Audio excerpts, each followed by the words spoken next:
ታዲያ ያሰራህበት ያለፈበት እንዴት ታገኝ ትችላለህ? አለፈውበት ግን በቃ ዝም በል። ቆይ ይሄ ልጅ ለየለት ማለት ነው?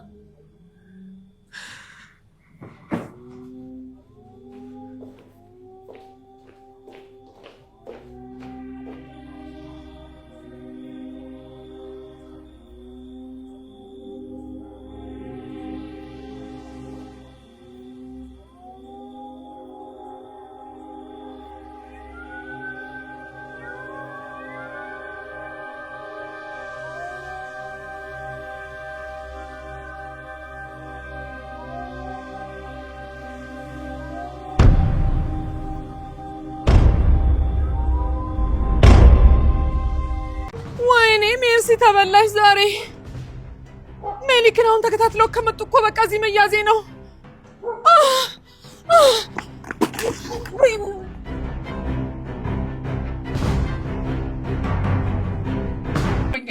ምን ይድሮ ሚስቴ ምን ገጠመሽ? እባክህን በውስጥ ያዝከው ቂም ካለ ይቅር በለኝ። ቢሆን ደስ ይለኝ ነበር ግን ረፈደ፣ ልቤም ሻከረ። ቆይ አታፈቅረኝም? አላፈቅርሽም። አትደብቀኝ ካልሽኝ ስቃይሽ ደስ ይለኛል። ሰው ሆነ በሰው ስቃይ የምትደሰት ከሆነ በእውነት በጣም ከባድ ነው። ባክሽ የሰው ስቃይ ማየት ወይም በሱ መደሰት የሚያሰቃይ ቢሆን ኖሮ አንቺ ሁሉ ጊዜ ባልተሸከምሽው ነበር። ሙስጠፋ እኔ እኮ የመጣሁበት ህይወት ነው ያን እንዳደርግ የሚያደርገኝ። በዚህ እድሜሽ የኖርሽው ኑሮ ነው ያለፈ ህይወት ያልሽው? ሙስጠፋ እኔ በጣም መጥፎ ጓደኞች ነበሩ እና የነሱ ተጽዕኖ አድሮብኛል። ታውቃለህ ገንዘብ አምላኪ ናቸው ብለን ያ ቃል እነሱን ይገልጻቸዋል። ሁሉም በተለያየ መንገድ ገንዘብን ያገኛሉ። እናም ለእኔ የማገኝበትን መንገድ አሳዩ። ከዛም ያለ ገንዘብ መኖር እንዳልችል ካደረጉኝ በኋላ ሁሉም ጥለውኝ ጠፉ። ጄሪ ሙስጠፋ አንድ ነገር ልንገርህ፣ ማንም ሰው ውሎን ነው የሚመስለው። ማንም በተወለደበት ማንነት የኖረ ሰው የለም። ያንን ሂደት ደግሞ መካድ አይቻልም። ለካ አንዳንዴም እንደ ሙር ታወሪያለሽ። ህይወት ያላስተማረው አለ ብለን። እናቴ ወይ አባቴ መቼም ማለት ነው። እኔም እመነኝ መቼም አልተውክም። ግን ትናንትና ያልኩን ገንዘብ አስገባህልኝ? አሁን አስገባልሻለሁ። ስንት ነው? 50 ሺህ። አሁን ያንን አይሞላም ያስኩት። እቺ ምታክል ገንዘብ ማስገባት ሳችል ነው እወድሻለሁ አፈቅርሻለሁ የምትለኝ? እንደዛ አይደለም እኮ ሰው ጋር ስለሆነ ነው። አሁን እንዳስገቡልኝ አስገባልሻለሁ። አኩርፈሽ ነው? አታኩርፊ። እባክህ ተወኝ። ብሌን። አቤት። ሚስጥረኝ ካለብን አንድ ጥያቄ ልጠይቅህ። እሺ ጠይቅ። የአቶ አምነንን የእድገት ደረጃ ዝቅ ለማድረግ እንግዲህ ጠላቶቹ ቢሮ በመግባት እንግዲህ ፋይሎቹን በማውጣት ነበረ ማለት ነው። ታዲያ በዚህ ሰዓት እንግዲህ ጁኒያ የተባለችዋ የአምነን ጸሐፊ ማለት ነው ዶክሜንተሩን እንዳጣችው በጣም ትደናገጥና ለአምነን ትደውለታለች። እንደ አጋጣሚ ሆኖ እንግዲህ አምነን ወደ ድርጅቱ በሚሄድበት ሰዓት ያንን ሰው ግን እየተጠራጠረ ተመልክቷት ነበር፣ ፋይል ያወጣችዋን ሴት ማለት ነው። ቢሆንም ግን ምንም አልመሰለም ነበር በሰዓቱ፣ ምክንያቱም አላወቅም። ታዲያ እንግዲህ ጁኒያ ለአቶ አምነን በመደወል ስትነግረው እንግዲህ በጣም ይጠራጠርና ጠላቶቹን እንግዲህ ተከታትሎ ይይዛቸዋል ማለት ነው። እሱም እንግዲህ የገንዛ ወንድሙ የአባቱን ልጅ ማለት ነው ያምነውና ለድርጅቱ ኃላፊ ይሆናል ብሎ ኃላፊነት የሰጠው ሰውዬ፣ ነገር ግን ከጀርባ ሆኖ እንግዲህ በቅናት ተነሳሽነት የአምነንን ህይወት ለማመሰቃቀል ቆርጦ የተነሳው ዛሬ እጅ ከፍንጅ ከመግባቱም የተነሳ ህይወቱም አልፏል ማለት ነው። ይህም የሆነበት ምክንያት እንግዲህ አምነን እኔ ሳምነህ ለምን ትከዳኛለህ? ለምን እንደዚህ ታደርጋለህ?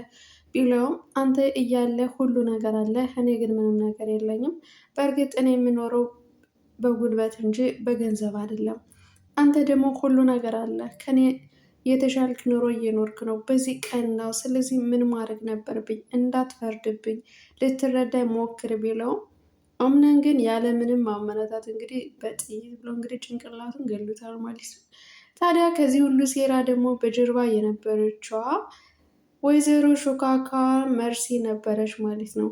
አምነን እሱ ያመነው የነበረው እንግዲህ የዴፍኒ ልጅ ወይም ደግሞ የሲፈን እናት ናት ብሎ ነበረ ያመነው። በእርግጥ ሲፈን ማንነቷን በፍጹም አያውቅም፣ እንዲሁ ነው ዝም ብሎ የሚኖረው። ግን ከዚህ ቀደም እንግዲህ አክስቱ የነገረችው ነገር ያቺ ሴት አሁንም ድርጅቴ ውስጥ በመግባት ያለውን ፋይል ለመስረቅ ነበረ፣ እየተከታተልኳት ነው አየሽ እያለ እንግዲህ ስልክ ሲያወራት ሾካካ መርሲ በጣም ነበር የደነገጠችው። ምክንያቱም ከዚህ ነገር ሁሉ ጀርባ እሷ ስለነበረች አሁን ላይ እሷ ስትከታተለው የነበረውን ሰውዬ አምነን እየተከታተለው መሆኑን ስታውቅ በጣም ትናደድና ለራሷ ነፍስ አውጪ በማለት እንግዲህ ትሮጣለች ማለት ነው።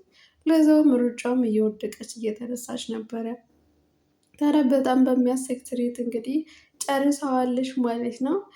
እንደገና የቢሮ የነበሩት ሰራተኞች በሙሉ እንግዲህ እየተደበደቡ ሊፍት ውስጥ በመጣላቸው ራሳቸውን ስተው እንዲወድቁ ካደረገች በኋላ ያቺ ሌባዋ ሴት ማለት ነው በመጨረሻ እንግዲህ ያምነን የልብ ወዳጅ የተባለው እንግዲህ ቃል ለመጋፈጥ ሞክሮ ነበረ። ነገር ግን ደግሞ ገለበጠችውና በጥይት ስትመታው አቅሟን ስቶ ይወድቃል ማለት ነው።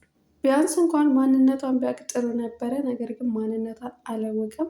በእርግጥ አምነን እንግዲህ ያመነው የወይዘሮ ዴፍኒ ልጅ ናት ሁሉ የምታደርግ ብሎ ሌላ ሰው እንዲጠራጠር በፍጹም አላመነም። ወይም ደግሞ የገደለውን ሰውዬ ማንነቱን ከጀርባ ምን እየሰራ እንደሆነ በፍጹም ሳያጣራ ነበር ህይወቱ እንዲያሳልፍ ያደረገው ማለት ነው።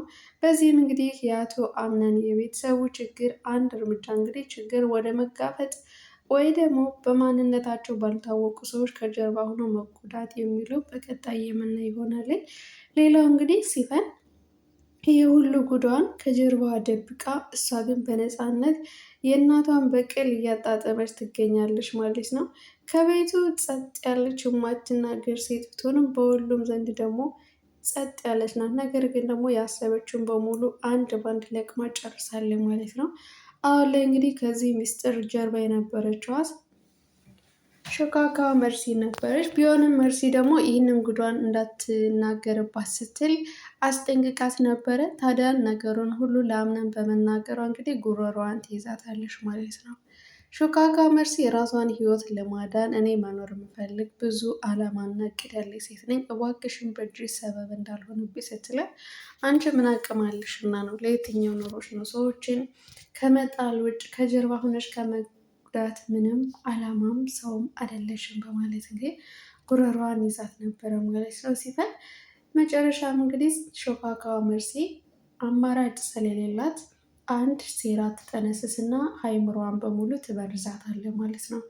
በነገራችን ላይ እኔን ትያለሽ እንጂ ወዳድና ጠላትሽን ለይተሽ የማታውቂ ወንድሜ ነው ብለሽ ያመጣሽው የድሮ ባል የነበረው ሙስጠፋ እኮ በ500,000 ብር ገዝቶሻል። እኔ ታዲያ ከዚያ ሲነጻጸር ምንም አላደረኩም። ሚስጥርሽን አደባባይ እየዘራ ያለው እኔ ሳይሆን ሌላ ሰው ነው። እናም እባክሽን አንቺ ሴት ተጠንቀቂ፣ በምታረጊው ነገር እንዳትጸጸይ ስትላት ወዲያው ነው እንዴት ብላ ስትጠይቅ ሙስጠፋ ማለት የጄሪ ባል ነው የነበረ። ስለዚህ ደግሞ ቀጣዩን ሁሉንም እራሳቸውን ጠይቃቸው፣ ነገር ግን እኔን ለቀቅ አድርጌ ትላታለች ማለት ነው። ወዲያው እንግዲህ ጭንቅላቷ እንዴት ሙስጠፋ እኔን ይዋሸኛል? ሙስጠፋ ያልታመነ ማን ሊታመን ይችላል? ከዚህ ቀደም እስከ ጄሪ ጋር ያለው ግንኙነት ምንድን ነው የሚለውን በሀሳቧ እያምሰለሰለች ነበረ። በእርግጥ ሁለታቸው በጣም ሚስጥራሞች ናቸው። ሙስጠፋ ደግሞ የተደረገውን ነገር በቃሉ የሚቆምና ለመጣበት ዓላማ ዝንፍ የማይል ሰው ቢሆንም አሁን ላይ ግን በመርሲ ምክንያት እንግዲህ እምነቱን እንዲያሳጣ አድርገዋለች ማለት ነው። ሌላው ከሲፈን ጋራ እናታቸው አንድ ስላሳደገቻቸው ብቻ እንግዲህ እንደ እህትና እንደ ወንድም ነው ሙስጠፋ እና ኃላፊነቱን በአግባቡ የሚወጣ ሰው ቢሆንም እሷ ደግሞ ታፈቅረዋለች። ሌላው ከሌላ ሴት ጋር እያወራ እንደነበረ ከዚህ ቀደም ነግሯት ነበረ። እሷ ግን ስቲል እስካሁን ድረስ ታፈቅረዋለች ማለት ነው። ፍቅሯን እንኳን ደፍራ አፈቅርሃለሁ የሚለው ወይ ደግሞ አንተ የኔ ነህ ሌላ ሰው እንድታይ አልፈልግም ለማለት ደፍራ ማትናገረዋ ሲፈን እንደገና የወንድምነትና የተሰጠው ኃላፊነት እንደገና አንጀቷን ይበላትና መልሳ ወጥ አርጋ ፍቅሯን ችላ ግን ለመጠየቅ ያሰበችውን ነገር አንድ ባንድ ታውጣጣዋለች ማለት ነው። ቆይ ጄሪን ከዚህ ቀደም በምን ታውቃታለህ ስለው ከዚህ ቤት ስመጣ ነው ያወኳት፣ ሌላ ማውቀው ነገር የለም ብላትም ሚስጥር ግን አንድ ባንድ ሰምቻለሁ ከጄሪ ጋራ፣ ያኔ ስለምንድን ነው ለእኔ በብር የሸጥከኝ ስትለው በጣም ይደናገጥና ሙስጠፋም እንግዲህ ማን ያለ ሲላት ራሷ ጄሪ ናት የነገረችኝ፣ እውነትን ካንተ መስማት ፈልጋለሁ ስትለው ሙስጠፋ ወይ እንግዲህ ጄሪ የነገረቻት ስለመሰለው ሚስጥሩን በሙሉ ይናገራል ማለት ነው። ከዛም እንግዲህ ነገሩን ሁሉ ለማጣራት ስትሞክር እንግዲህ ሁሉም ነገር እየተመሳሰለባት እሷ ይህን ነገር እንዴት ማስተዋል እንዳቃታት ሙስጠፋ በዚህ ልክ ይጎዳኛል ብዬ አስቤ አላቅም ነበር በማለት ሙስጠፋ እውነታውን ቢናገር እሷ ግን ፍጹም አላመነችው። ምክንያቱም እስካሁን ድረስ እንዴት ሚስጥር አድርገ ያስከው ጄሪ ከዚህ ቀደም ሚስት ከሆነችን የምትተዋወቁ ከሆነ እንዴት አልነገርከኝም የሚለው የሲፈን ምላሽ ነበረ ማለት ነው።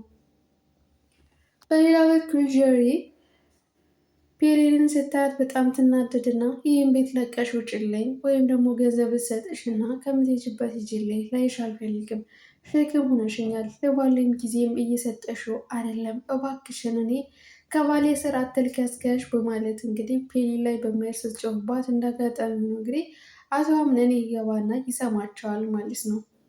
አቶ አምነን ለምንድን ነው እየጮህሽባት ያለሽው? ቆይ ለምንድን ነው እዚህ ምን ታደርጊያለሽ ብሎ ሲጠይቃት በጣም ትደናገጥና ምናልባትም ያለኝን ነገር ብሰማ ይሻለኛል በማለት እንግዲህ ጀሪም ሊጠይቃት ነው የመጣው፣ ሌላ ምንም ነገር የለም ስትለው ቤሌንም እንግዲህ አምነንን ሚስጥረኛ ብላ ስትጠራው በጣም በቅናት ትንጨረጨርና እስቲ ደጋሚው ምንድነው ያልሽው በማለት ልታፋጥጣት ትሞክራለች።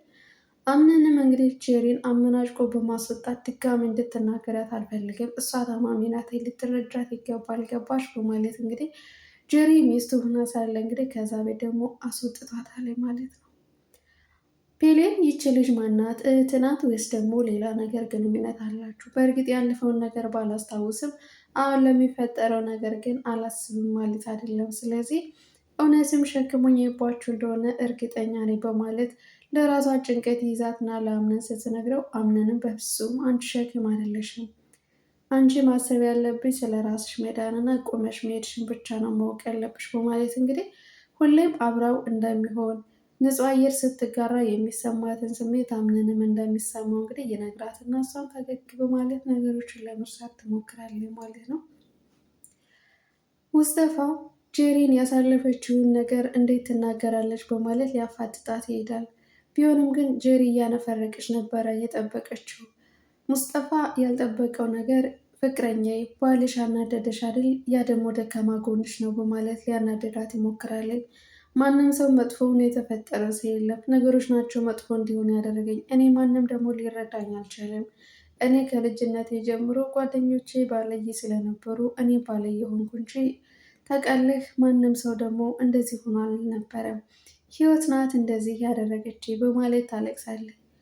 ታዲያ እንዴት ይህን ሚስጥር ለሲፈን ትናገሪያለሽ ብሎ ሊጮህባት የነበረው ከዚህ በላይ ይገባሻል፣ አንቺ ከሃዲ ነሽ በማለት ሲሰርባት እባክህ ነገሮች እየተደራረቡብኝ ነው፣ ምናልባት ከልብ ተጸጽተህ ይቅር ካልከኝ ይቅር በለኝ፣ በድዬሃለሁ፣ ቂም አትያዝብኝ የሚለው እየተማጸነችው ሳለ እንግዲህ ሙስጠፋዊ ኮራ ጀነን በማለት ሊሰማት አልቻለም። የበለጠውን እንግዲህ የቀደም ቁስሏን እየቀሰቀሰ ውስጧን እያሳመማት ይገኛል ማለት ነው። ሰላም እንዴት ናችሁ? የናነ ዩቲዩብ ቻናል ቤተሰቦቼ እንኳን ደህና መጣችሁ። አዳዲሶች ካላችሁ አረፍ እያላችሁ እዚህ ቻናል ሰብስክራይብ በማድረግ ላይክ በማድረግ አበረታቱኝ። እንዲሁም ነባር ቤተሰቦቼ ስለምትከታተሉና ስለምታዳምጡኝ እያመሰገንኩኝ በዛሬው ተወዳጅ ድራማ በክፍል 31 ይሆናል ማለት ነው። በቀጣይ ፓርት እንግዲህ የመጨረሻዋ ሲፈን ትዋረዳለች ወይስ ደግሞ መርሲ ነገሩን ዝርግፍግፍ አድርጋ ራሷን ነፃ ለማድረግ ትሞክራለች የሚለው የምናይ ይሆናለኝ። አምነን የገደለውን ሰውዬስ ምን ሊያደርገው ይችላል? ለህግ አሳልፎቹን ይሰጣል ወይስ ደግሞ አላየውም ብሎ ሊክድ ይችላል የሚለውን በቀጣይ የምናይ ይሆናል ማለት ነው። ስለተከታተላችሁኝ አመሰግናለሁ።